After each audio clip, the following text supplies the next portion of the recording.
Hello everyone, welcome back to another episode. I am your host, the Millennial Investor, and today we're going to have one of my favorite video topics. I wish I could make more of these videos. If only I could have some more people like this guy to leave comments in my comment section. We're going to be reviewing someone else's portfolio and giving my opinion on it. You see here, his name is Farson. He did write me an email that we are about to go over. So in this email, I'm going to break down his age, his income, the amount of money that he's investing every month, his investing strategy, and overall just what I think about his investments, anything that he should be changing, and basically just overall what my opinion is about it. Now, if you want to read our comments right here, I wanted to mention this real quick before I start going over his portfolio. One thing that I want to mention is a lot of times people are maybe scared to send me their portfolio because they don't use M1 Finance. That's the brokerage that I use. M1 Finance is a great brokerage. They are commission free, they don't charge any fees, and they are overall just a wonderful platform. And now one thing like Farson here in the comment section, he does not have M1 Finance, and the number one reason is because he is not in the United States, which, by the way, I think it's awesome we have viewers outside of the United States. But if you do not have M1 Finance, that should not worry you.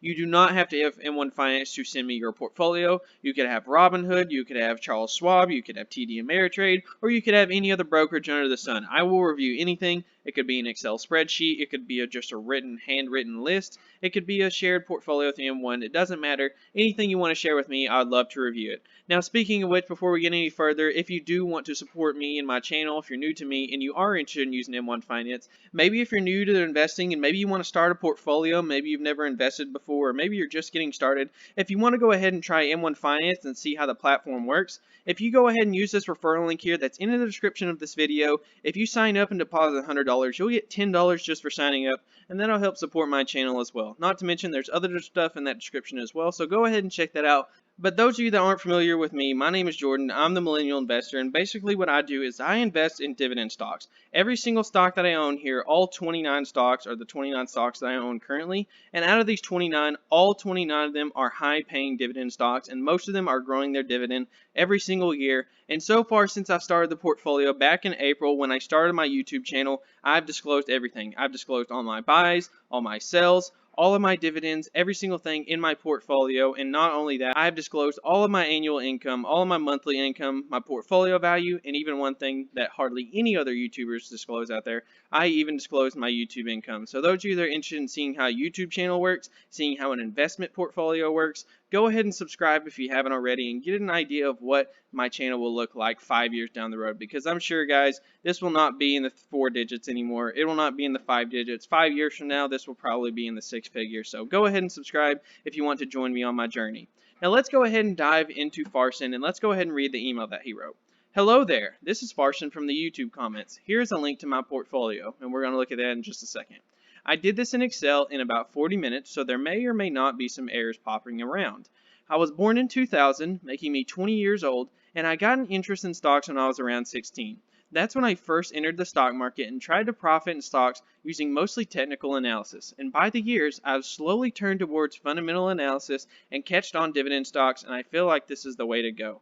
I finished high school and started university last year. I do game design. By this year, I decided to take a break from all the studying and working a lot. I have not had large capital to start investing, so you can see in my current portfolio that I think the total is about $1,900. However, I am starting to work in September, and by the end of that month and forward, I plan on adding $500 a month to my portfolio. So far, I do not have a direct goal except to keep on investing in dividend stocks and letting the portfolio grow as much as possible.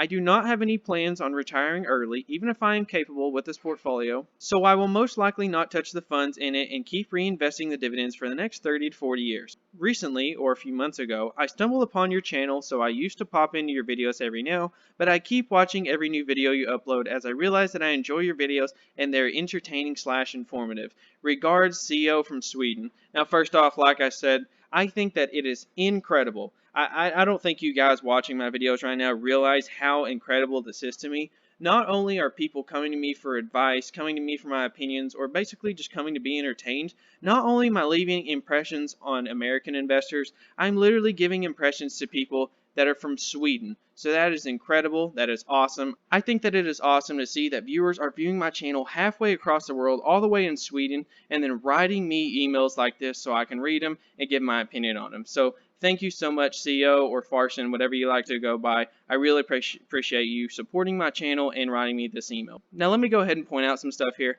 First off, man, regardless of what you're investing in, before I break down your portfolio, you're 20 years old. Okay, I'm 21. Do you know how many people are in their 30s, in their 40s, sometimes even in their 50s, and they have little to no money saved for retirement? And now, this does not even count the money I have in a 401k, and I'm about to start really beefing up the deposits in this portfolio. You can see in just the last week or two, it's really shot up. It barely broke above 3,000, and now we're all the way up to almost 3,400. And I just think that you're getting such a head start, man. At 20 years old, if you're really dedicated about this and you really are passionate about investing, when you're 30, when you're 40, when you're 50, you're going to have a hell of a lot more money than pretty much anybody out there. So if you just keep on with what you're doing, I think you're going to do great regardless of what you invest in, regardless of what your turns are. Now, one thing I haven't mentioned on the channel before, he did something that's pretty similar to me. When I first got started, I've been interested in stocks literally since I was a little boy. I'm not even exaggerating. Literally since I was 8, 9, 10 years old, I was interested in stocks, and I never really got into it, obviously, until I got older,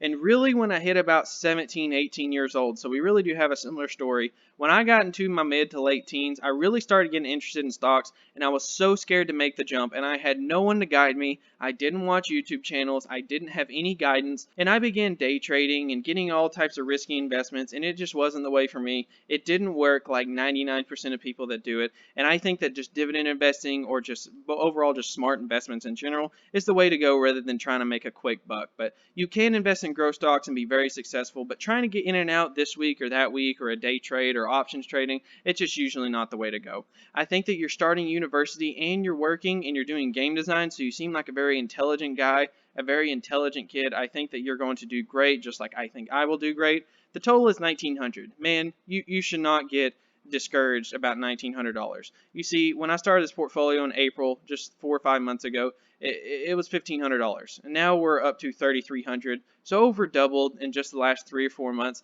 And guess what? 3 or 4 months from now, this will be $5, $6, $7,000. So don't worry about the amount you have now. Focus on what you can invest every month rather than what your total portfolio is. $500 a month will definitely get you there pretty fast, especially considering that you're starting so early. But let's go ahead and dive into his portfolio and get an idea of what his investments look like. So first off, I haven't really looked at this so far. I just wanted to get a quick idea of what it looks like. And now, first of all, I want to point out that you're up on every single stock that you own that I can see, except for about, I see 4 red ones. And these stocks, so far, just what I'm looking over, seem like some great picks. And I'm going to break them down one by one. But let's go ahead and look at the sectors. You have 18% in consumer, 15% in financials, 15% in real estate, 15% in industrial, 12% in healthcare, 12% in tech, utilities 8%, telecom 5%.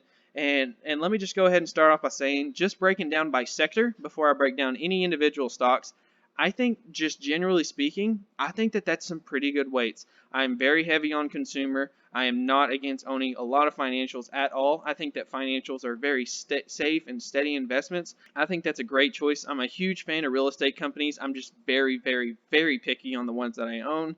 I think that industrial is a good sector as well, and you have about the right weight percentage, usually in the 10s to high teens maybe. And then healthcare is about what I like as well, maybe a little bit heavier than what I would like to do. And then 12% technology, yeah, especially being 20 years old. Usually a lot of people like to overweight technology because they get behind the hype of it and the huge growth opportunities, but I think 12% is a pretty fair amount. I think you're making a good decision. And then 8% utilities. While they do have high yield, the growth usually is pretty capped out, so I think that's a good amount there. And then telecom/energy, you're making the right decision. That should be the lowest sector. The only reason I even own a little bit of telecom is mostly just for diversification and the extremely high yield that they offer, and AT&T is the one that I have. So let's just go ahead and go through the portfolio individually, one by one. And you see PepsiCo, Altria, McDonald's, Lowe's, Walt Disney, Hormel Foods, Coca-Cola, JP Morgan, Chubb, Aflac, Bank of America, Chimera Investment Corporation, Realty Income, Store Capital, LTC Properties, Emerson Electric, 3M, Waste Management, Lockheed Martin, Raytheon Technologies, Becton Dickinson, Merck & Company, United Health Group, Medtronic, AbbVie, Microsoft, Visa, Automatic Data Processing, Oracle, Apple, Duke Energy, Dominion Energy, Consolidated Edison, and AT&T. So let me go ahead and start off before I pick out any good or bad stock. Just generally speaking, Most of the stocks in here I own. So I think we have a really similar investment strategy, and I think that you just have some great picks in here. I can already tell. Now let's go ahead and start off. Pepsi. It's one of the number one stocks in my portfolio. I think it's great. And you see a lot of these stocks where you bought their dividend yield at is quite impressive. It's really good. I really like what you got here. PepsiCo is one of the stocks I own, one of my heaviest weights. Awesome pick there. Altria, I just beefed up my investment in them. You can see where you bought them at. They're at about an 8% yield. Believe it or not, when the recession first hit, they were actually over a 10% yield for a while. So I was buying them when they were at rock bottom prices, and I think my yield is actually in the 8s. And at an 8% yield, you're guaranteeing yourself for some huge gains as long as they're able to keep that dividend, which I think they will be able to. Not to mention you're up on all these in the consumer category. McDonald's, great stock. I just mentioned this recently in a video. I love it. Next up is Lowe's. Lowe's is a stock. You know, I was going back and forth between Home Depot and Lowe's. I didn't want to get too heavily weighted against one-on-one competitors, and I wanted to pick the better one over the other one, kind of like owning MasterCard versus Visa. I chose Visa, the bigger competitor and the better one in my opinion. Lowe's, I think it is a great pick though. I chose Home Depot over Lowe's, but I am not doubting Lowe's one bit. And believe it or not, I've even considered adding Lowe's as well and owning both Home Depot and Lowe's, but I think it is a great choice there.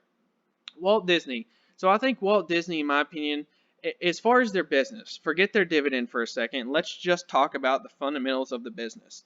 The business itself is incredible. I love them as a consumer. I love them as an investor. But the one thing that I can't get my head around is that not only is their dividend extremely low, and their executives are not as dedicated towards keeping that dividend, as we can see from this zero dividend here, and that they only pay their dividends semi-annually rather than quarterly. So it's those three combined things that has made me not invest in Walt Disney. But forget the dividend for a moment and just talking about the fundamentals of the company. If you're willing to own them for the long term, which it sounds to me like this is what you're wanting to do, if you're wanting to own them for the long term, I think Walt Disney is a great pick. Walt Disney is definitely not a stock that I hate. I think you're making a great pick there. Whole Foods is very defensive, very good, especially in a recession like this. They are an extremely long payer of dividends. And speaking of extremely long payer of dividends, Coca-Cola and Hormel, both two consumer stocks that I love and I think you're making great picks for. So first off, with the consumer section, I wouldn't even change anything. I think you're making a great decision. Let's go to financials. Let's go to JP Morgan Chase. That's amazing. That's one of the only financials in my category that I own. I think JP Morgan is awesome. I just bumped them up in my portfolio. Chubb is not a stock that I'm super familiar with, but I have heard good things about it. And I do know that they are pretty steady with their dividends, so I'm not going to say anything negative about them. I think they're probably a pretty solid stock. Aflac is one that I absolutely love. I actually mentioned Aflac in a video a while back, and I kind of broke them down a little bit. I think they're an excellent stock to buy. An excellent stock to buy. Bank of America. Wow, so you're really picking a lot of the same stocks that I have considered adding in my financial section. Bank of America, if you're not going to own JP Morgan, you got to own Bank of America. And in my opinion, I think you're making a correct decision in buying Bank of America at these levels. I think you're doing awesome. The only one that I've never heard of here, and before I even look up any research about them, I do have to say 13% dividend, Chimera Investment Corp. So what is that? CIM. Let's go ahead and look that up. CIM is a company that I've never heard of, and now I won't break it down, their dividend or anything about the company. I don't know. Oh, okay, so they're a real estate investment trust. Okay, well, anyways, I will say this. Buying a company like this with a dividend like that, that screams a red flag to me. You know, MO, Altria, with an 8% dividend, while it is extremely high, even Altria is at a very high risk. It's something that I've made public. It's something that's extremely obvious. While I do think they'll keep it, 8% is a big risk. They have a huge payout ratio. When a stock is paying out 13%, that's screaming a red flag. And you can see the share price over this chart here, it's performed negatively as well. So I'm not too sure about that one.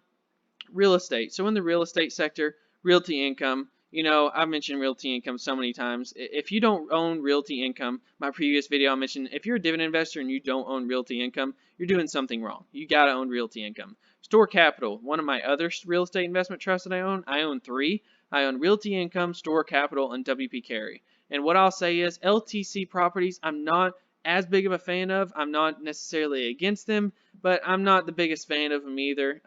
What I would say, in my opinion, I'd probably recommending, and this is probably a bias because it's towards my portfolio, but I invest what I believe in, and I'm more bullish on WP Carey than I am on Store Capital. So if I had to get rid of anything other than Realty Income, I would pick WP Carey over Store Capital and LTC. So I'd recommend probably switching LTC for WP Carey, but overall, not bad picks.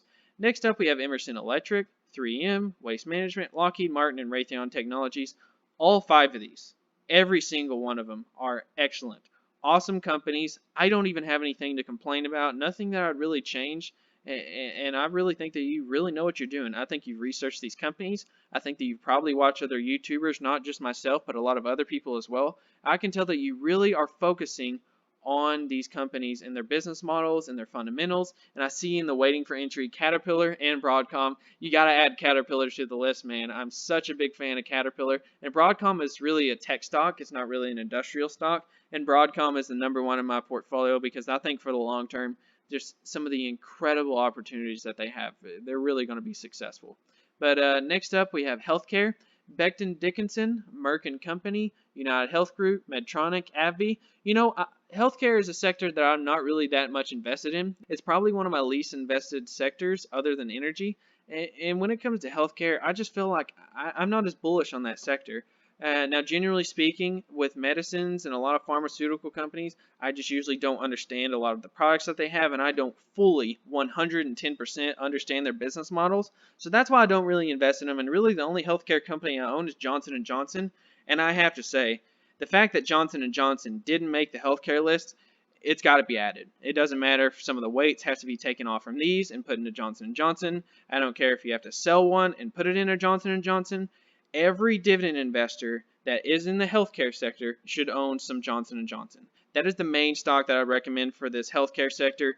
Johnson & Johnson needs to be added to this portfolio, period. No way around it. And what I would recommend doing probably, if you want, probably replace either Becton Dickinson or United Health Group with these really low yielders, and then replace it with Johnson & Johnson, because even though they're at an all-time high, let's go ahead and see what their yield is. I believe it's in the high 2s. So yeah, even at this, you're still getting a 2.6% yield. They already raised it this year already, and they have an incredible track record. I'm actually really surprised you didn't add Johnson & Johnson, but just go ahead and do that. Next up, let's go to the technology, one of the sectors that a lot of people are very excited about.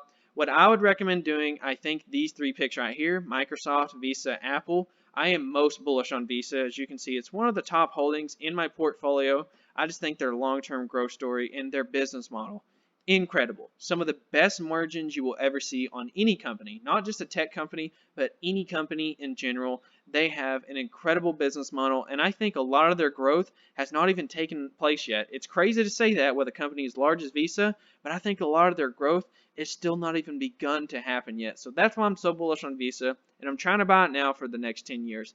But I think those 3 are great. Automatic data processing and Oracle, one of these 2, if not both of them, needs to be replaced with Broadcom. I think Broadcom should be in this portfolio in the technology sector. I think that these are good companies, especially ADP. But with Oracle, I'm not that bullish on it. Their dividend is not anything that's to shout about. And I think that Broadcom should be probably replaced with one of these 2, or at the very least added into this portfolio, because Broadcom, I just love the company too much. I see it's on your waitlist there. It's in the industrial section, so like you said, there's probably some errors. But yeah, it's supposed to go in the technology sector, but yeah, you should add that. Utilities, Duke Energy, Dominion Energy, Consolidated Edison. Now with me, I think, in my opinion, first off, NextEra Energy needs to be in here. That is a long-term story, and that is a stock that is really going to have a long-term growth story. Not next year, not 2 years from now, but 5, 10, 15, 20 years out from now, as they invest in renewable energy. Now, in my opinion, I sold Dominion Energy because I absolutely hate, and I mean hate, the deal that they did with Warren Buffett, and it really makes me question their management. But overall, I think that you have 3 good picks here. Only thing I'd recommend is definitely, if you want to debate with Southern Company, that's fine. But with NextEra Energy, it's got to be added. And I would probably recommend replacing Southern Company with Dominion, but you can go back and forth with that. But NextEra Energy needs to be in here. AT&T as your telecom, the only stock in here. Chevron, don't own it. I mean, there's really no way around it for me to just say, but just don't own it. I think that Chevron does not have a long-term growth story. While it might pay great dividends now, that's awesome, good for them, but inevitably, electric cars are going to be the future. It might take a year, it might take a decade, but eventually that's going to be the future. So I would take Chevron off this list. And if you wanted to add Verizon, what I would probably do, the only 2 telecom companies that I own, own AT&T and Verizon just for diversification, because having 5% in your portfolio in one stock, especially for one that's at such a high risk of cutting their dividend like AT&T, I would probably recommend splitting it up 50-50, probably between AT&T and Verizon or something like that. But overall, I think that you did a great job. One of the only recommendations that I would really have for you is just to add some of those stocks like I mentioned. And I think with the consumer, there's so many consumer stocks that I love. And all three of these in the waiting list that I didn't mention, I think they're all great. And especially these two, Procter & Gamble and Kimberly-Clark especially, probably need to be added in some way, probably replaced with Disney maybe. But overall, man, you're doing awesome. You're doing great. There's really not a whole lot to fix here. If you didn't take any of my advice, if you didn't want to replace any of these stocks that I just named off, guess what? You're still doing amazing. All these stocks are incredible, and even the worst one in the portfolio, whichever one it is probably still a great investment. The only one that I'm really sketchy about is the CIM. I'll have to look into it because I don't really know anything about it. But other than that, every one of these stocks are just incredible. You did an awesome job. And overall, guys, that's my opinion on his portfolio. If you're watching this video and you want to be like him, if you want me to share your portfolio with the channel, if you want me to review it either privately or publicly on the channel, I would love to do that. I do have different things that are in the description, so go ahead and check that out if you haven't already. Like the referral link to M1 Finance, information about me, referrals to other things, and mentorship calls. Everything that I mentioned on this portfolio, like I said, is in the description. This is not financial advice. This is not legal advice. I'm not a financial advisor. This is strictly for entertainment purposes only, and just to give you an opinion and an insight on what my opinion is on the stock, but it is not financial advice. But thank you guys so much for watching. If you made it all the way to the end, I really appreciate it. And overall, guys, if you're new to the stock market and you want some help, if you want some opinions, if you want anything like that from me, go ahead and leave me a comment or email me down below, which is in the description. Thank you guys so much for watching, and I'll see you guys next time.